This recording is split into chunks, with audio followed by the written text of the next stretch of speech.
आज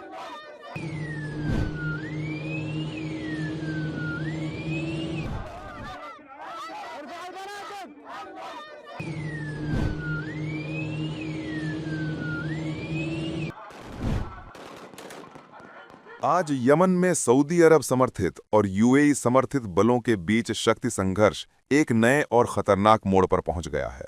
ये सिर्फ स्थानीय लड़ाई नहीं है, ये मुस्लिम दुनिया के भीतर बढ़ती दरार का संकेत है।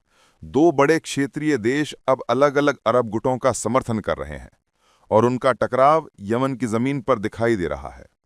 पिछले हफ्ते यूएई समर्थित अलगाववादी दक्षिणी संक्रमण परिषद STC हद्रमौत और अल-महरा में तेजी से आगे बढ़े हैं। ये कोई छोटे इलाके नहीं हैं, ये यमन के लगभग आधे भूभाग और ज्यादातर तेल भंडार को समेटते हैं।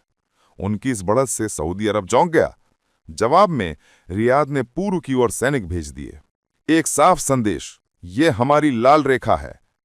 हद्रमौत की सऊदी समर्थित जनजातीय ताकतें जो लंबे समय से रियाद की भरोसेमंद साथी मानी जाती थीं, अब यूएई द्वारा समर्थित, फंडेड और हथियारबंद मिलिशिया के हाथों दबाव में हैं।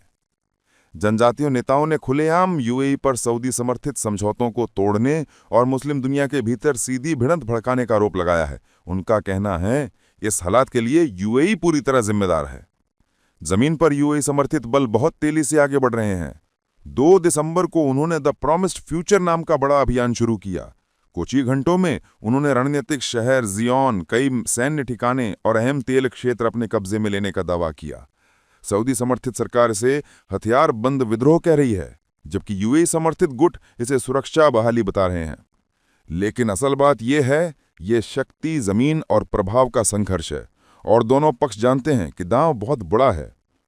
रियाद ने अब वरिष्ठ अधिकारी मोहम्मद उबैद अल-किरतानी को भेजा है ताकि वे यूएई समर्थित बलों से बातचीत करें, दबाव बनाएं और जरूरत पड़ने पर उनका सामना भी करें। सऊदी अधिकारियों ने चेतावनी दी है कि किसी भी विदेशी समर्थित बल को हद्रमौत में प्रवेश नहीं करने दिया जाएगा। जवाब में यूएई समर्थित परिषद तेल सुविधाओं की ओर और आगे बढ़ गई।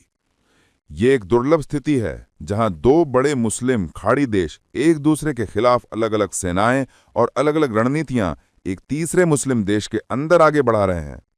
नतीजा ये कि टूटा हुआ यमन और गहराता हुआ शक्ति शून्य, जहां मुस्लिम दुनिया में आपसी टकराव और प्रॉक्सी संघर्ष बढ़ता दिखाई दे रहा है। स्थानीय आबादी सऊदी प्रभाव, यूएई का महत्वाकांक्षाओं और अपनी ही बटी हुई नेतृत्व व्यवस्था के बीच फंसी हुई है। अदन, मुकल्ला और अलगैदा में चल रहे धरनों के बीच अलगाव की मांग भी तेज हो रही है, जो मुस्लिम समुदायों के बीच और विभाजन पैदा कर रही है। और जैसे जैसे सऊदी समर्थित और यूएई समर्थित बल सीधे टकराव के पास पहुंच रहे हैं, यमन एक बार फिर एक बड़े गहरे संघर्ष का मैदान बन गया है।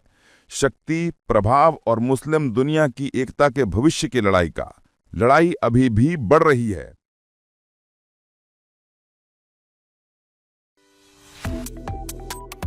Subscribe to One India and never miss an update.